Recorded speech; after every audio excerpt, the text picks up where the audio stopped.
Hello and welcome.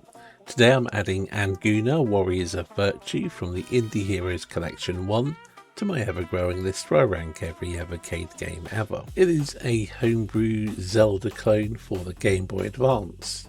The game has a very basic story. You're a hero or warrior who attempted to defeat a dragon, you failed and were captured and thrown into a dungeon. And the game begins with you in a dungeon and the gods happen to leave your sword there, which to be fair is about as deep as the game it's inspired by. But there's no cutscenes, no dialogue trees, and while there are a couple of NPCs, they serve a function rather than giving you any story. Naturally, being a homebrew game and a modern aftermarket game, whatever you want to call it, there's no nostalgia on this one except for any nostalgia you might have for Zelda and those sorts of games.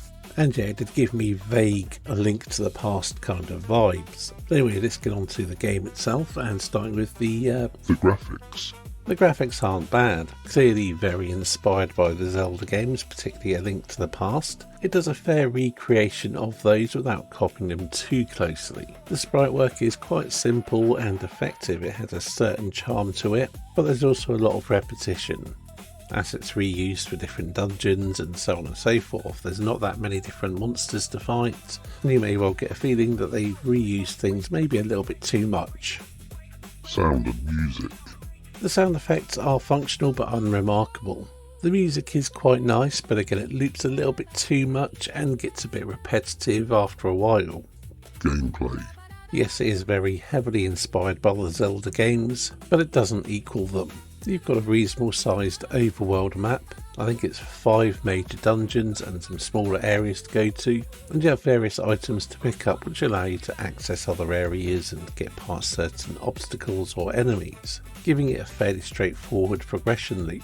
The game doesn't give you much direction, so you might spend time wondering where to go next.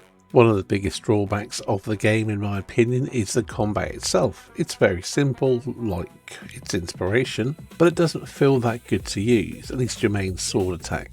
The sub-weapons such as the bow and arrow, traps and dynamite work fine, but even though the main combat isn't great, it's good enough. It doesn't really hinder your enjoyment too much once you get used to it, but you never get away from the feeling that it could be a bit better. Overall opinion.